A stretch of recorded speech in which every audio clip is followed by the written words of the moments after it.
Well, howdy there, Internet people. It's Belle again. So today, we're going to talk about Ukraine, NATO, Russia, and Trump. Back in July at the summit, NATO indicated that Ukraine's eventual membership was irreversible. Zelensky is showing a little bit of that statesmanship and strategic thinking that we saw early on when he rallied the West behind him. He's asking NATO to protect areas that are not currently in Russian hands. That seems like kind of an odd request, but it's not. It looks like he's setting the stage. Zelensky is now indicating that NATO protection could put an end to what he called the hot stage of the war. His idea is basically that a, quote, NATO umbrella of protection be extended over the areas Ukraine fully controls as the basis for a ceasefire, but that NATO membership be offered to the whole of Ukraine, even if that membership comes at a later date. The hope is that this will help Ukraine use diplomatic means to get its territory back through negotiation. There might be another reason this is being suggested in the way it is.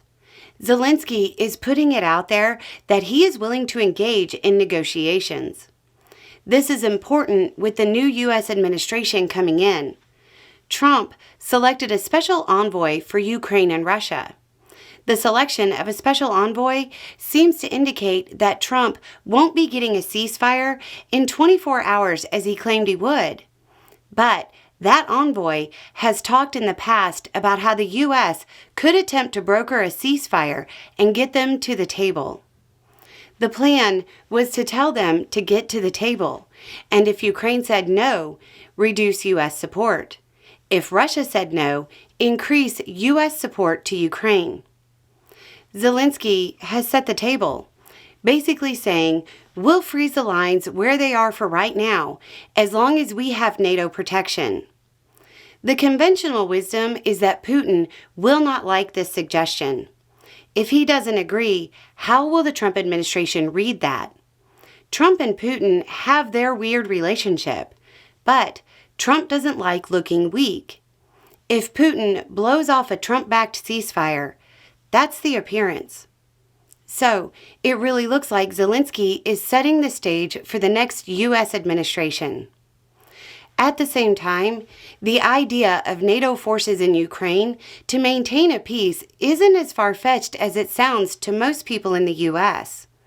American politicians have been incredibly opposed to even the mention of boots on the ground.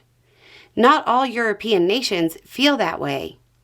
The former Prime Minister of the UK, Boris Johnson, suggested something similar recently involving a UK-led force. The French seem open to it and have reportedly discussed the idea with the British recently. If Trump can get a ceasefire, not have to put American troops in, and have European nations lead the way, he might be really interested.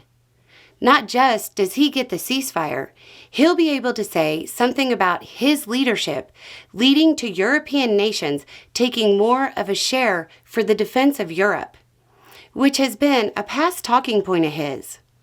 Now, the reality is that from the European point of view, it was Trump's assumed lack of leadership that led them to consider this. But in the U.S., that isn't going to matter. He'll claim it as a win. So, there's more developments to come on this one. Anyway, it's just a thought. Y'all have a good day.